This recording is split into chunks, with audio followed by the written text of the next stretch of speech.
Olá, sou Lúcia Sherman, doutoranda do Programa de Pós-Graduação de História da Unesp de Franca, sob orientação da professora doutora Valéria Guimarães, membro do Media Cult, grupo de estudo da História da Cultura Midiática da Unesp, coordenado pela professora doutora Valéria Guimarães, e do Transfopress Brasil, grupo de estudo da imprensa em língua estrangeira no Brasil, sediado na Unesp, coordenado pelas professoras doutoras Valéria Guimarães e Tânia De Luca.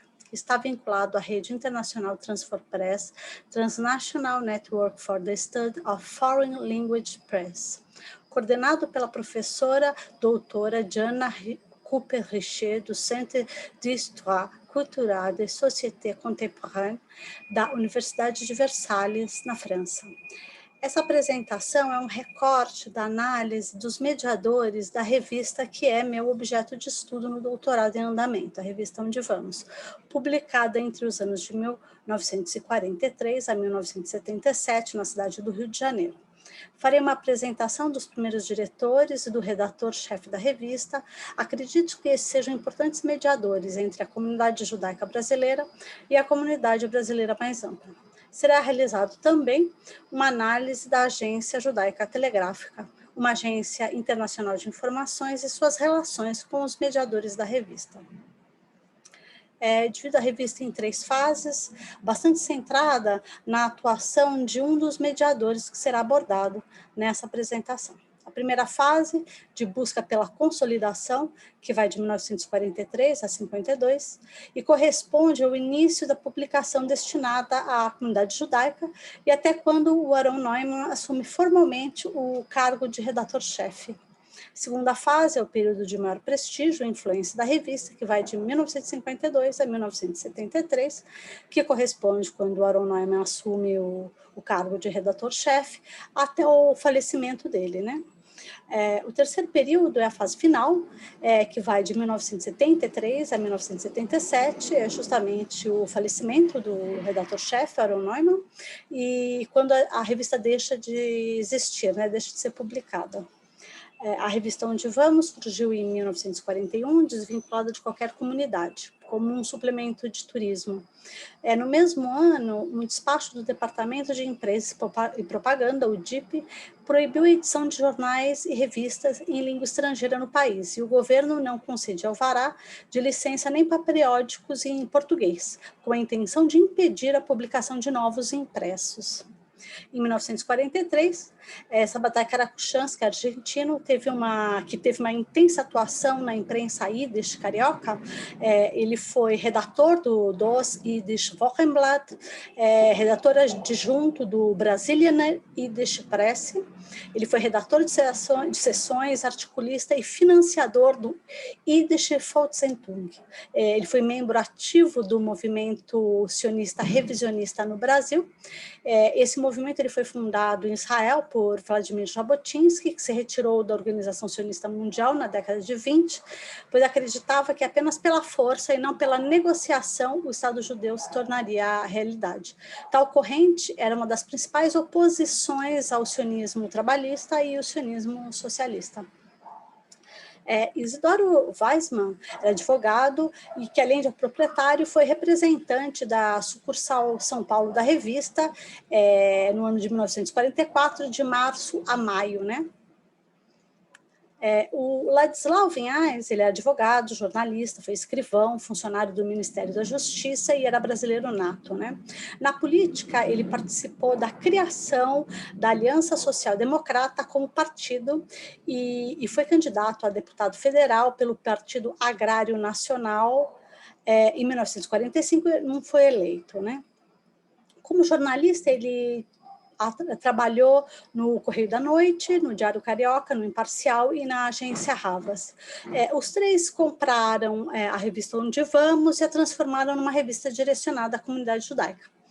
A aquisição do periódico se deu dessa forma para contornar as restrições do governo brasileiro em considerar alvarás para novas publicações e pela desconfiança do governo com os jornais das comunidades imigrantes, né?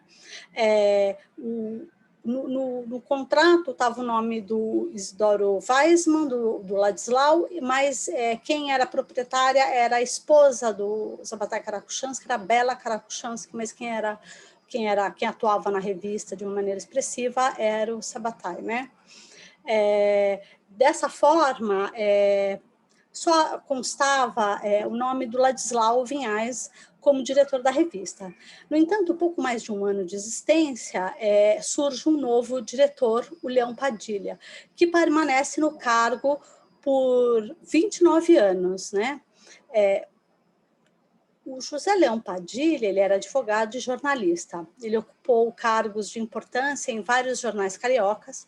Ele teve um forte vínculo com o político carioca Antônio de Pádua Chagas Freitas, ocupou o cargo de diretor da empresa desse político, que era proprietário, entre outros, dos veículos de informação A Notícia e o Dia.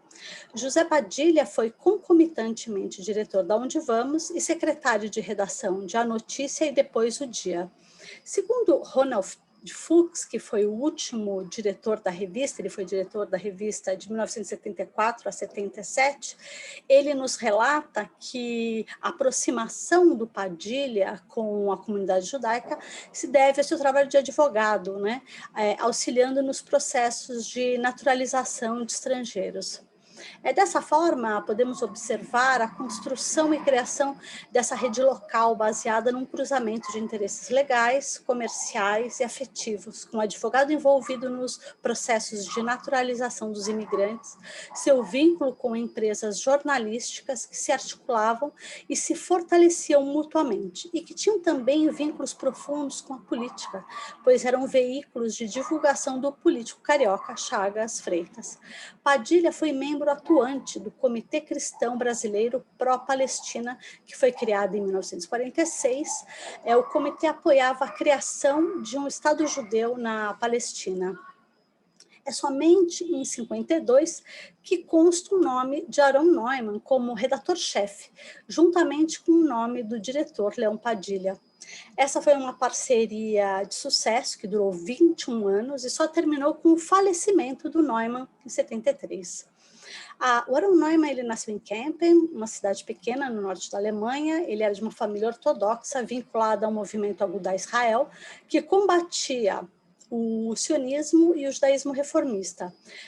Neumann mudou-se para o Chile aos 13 anos e, com 23 anos, veio para o Brasil, estabelecendo-se no Rio de Janeiro. Ele tornou-se sionista já adulto e foi ativista dos sionistas gerais, né? O sionismo geral surgiu também na década de 20 e identificava com as crenças europeias liberais e da classe média calcada na propriedade privada e no capitalismo, sendo assim também opositor ao sionismo trabalhista e o sionismo socialista. Neumann foi ativista de várias instituições judaicas. Fundou o Lar da Criança Israelita em 1937. Essa instituição está em atividade até os dias de hoje. Trabalhou na Relief, Sociedade Beneficente Israelita do Amparo aos Imigrantes, onde, segundo um relato autobiográfico publicado na edição de 27 de nove de 1962 e republicado após a sua morte em 1/2 de 1973, na revista, né, sentiu forte ímpeto de se tornar jornalista e denunciar as irregularidades das lideranças comunitárias. Apesar de estar consolidada na produção da historiografia sobre a imprensa judaica no Brasil, a ideia de que Aaron Neumann foi um dos fundadores da revista, essa afirmação foi uma construção difundida após a sua morte. Encontramos uma nota na edição de 19/8 de 1943 sobre o novo colaborador Aaron Neumann, 5 meses depois do surgimento da revista. No relato autobiográfico, Neumann deixa claro que se associou à revista quando essa já existia.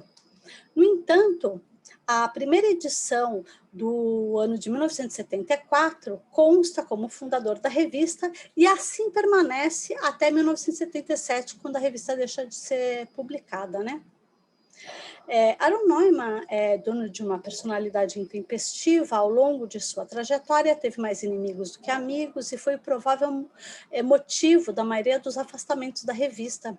Rompeu de forma radical com quase todas as instituições que atuou, fazendo fortes denúncias públicas, como é o caso da Hillier, o que faz ainda mais relevante sua longa permanência na revista, onde criticava e acusava publicamente todos que fossem opostos aos seus valores e opiniões.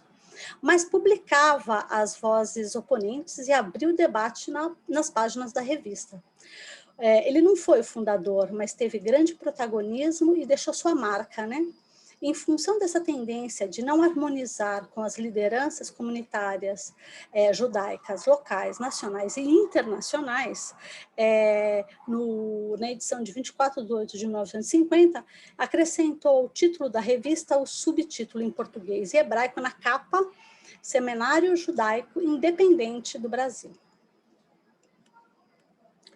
Uma das principais fontes de informações internacionais sobre a comunidade judaica era a JTA, a Jewish Telegraph Agency. Foi fundada no final da Primeira Guerra Mundial por Jacob Landau, um jornalista de 25 anos, que criou primeiramente o Jewish Correspondence Bureau, na cidade de Haia, para informar as comunidades judaicas do mundo sobre o destino dos judeus, especialmente das frentes de guerra europeia. Em 1919, a JTA se muda para Londres, já com o nome atual. Em 1922, a JTA se muda novamente, sai de Londres e vai para Nova York. De ambos os lados do Atlântico, correspondentes da JTA continuaram a relatar eventos cruciais que afetam a comunidade judaica e o cenário político global, incluindo o antissemitismo na Europa, na América, a imigração para a Palestina e a crescente ameaça do nazismo. Por volta de 1925, mais de 400 jornais judaicos e não judaicos inscreveram-se na JTA. De 1949 a 1960, a JTA foi apoiada em grande parte pelo Conselho das Federações Judaicas. Após um acordo com a Agência Judaica, em 1960, a JTA fez uma transição para uma agência de notícias, transferindo a propriedade para uma fundação sem fins lucrativos. A JTA ela não assume publicamente nenhuma linha política ou corrente política ou sionista específica. Sobre a JTA e a sua atuação no Brasil, Aaron Neumann informou no relato autobiográfico publicado na revista que, quando entrou na Onde Vamos, a JTA estava proibida de atuar no Brasil. E, segundo grandes esforços da sua parte, conseguiu, depois de 1 ano e meio, que fosse permitido difundir seu conteúdo legalmente para a imprensa brasileira. Mais uma vez, podemos encontrar esse grupo se articulando e promovendo a circulação das informações de seu interesse.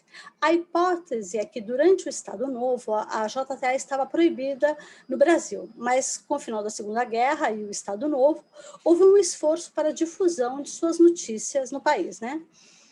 Neumann e Padilha foram os prováveis promotores de sua viabilização, pois nessa época ambos já estavam vinculados à revista e a atuação de Padilha como advogado pode ter facilitado os trâmites legais para permitir a ação da JTA em solo nacional. No relato autobiográfico publicado na revista, Aaron Neumann nos informa que, de acordo com seu modus operandi, que posteriormente descobriu que a JTA também estava vinculada aos interesses dos poderosos corruptos da comunidade judaica internacional. Cita de forma negativa o Congresso Mundial Judaico, instituição que foi fundada em Genebra, na Suíça, em 1936 e era uma federação internacional de comunidades e organizações judaicas. Tinha como principal objetivo atuar como um braço diplomático do povo judeu. Muito provavelmente, o Congresso Mundial Judaico, por vezes, conflitava com as posturas dos movimentos sionistas defendidos pela revista, que era o revisionismo sionista e os sionistas gerais, que eram oposição ao sionismo trabalhista, né? O sionismo trabalhista, ele fundou em 1930 uma PAI, que é um partido social-democrata que propunha uma ampla gama de reformas progressistas que foram instituídas. O estabelecimento de um estado de bem-estar, proporcionando renda mínima, segurança e acesso gratuito ou quase gratuito a subsídios para moradia, serviços de saúde e sociais. Nos primeiros 30 anos do Estado de Israel, a corrente política do sionismo trabalhista foi hegemônica. Isso só mudou a partir de 1977, né? Aaron Neumann era um homem que defendia pública e enfaticamente suas opiniões e tinha o hábito de abrir o debate de forma pública, por vezes dando espaço aos adversários, criando grande polêmica em torno da revista e ampliando a difusão das suas ideias. Dessa forma, a revista Onde Vamos proporciona ao pesquisador uma rica fonte de análise das questões, funções, redes e mediadores nacionais e internacionais daquele período, né? Assim eu encerro a minha apresentação e convido a todos a conhecerem os projetos e acompanharem as atividades dos grupos de estudo Media Cult e Transfopress Brasil por meio das redes sociais.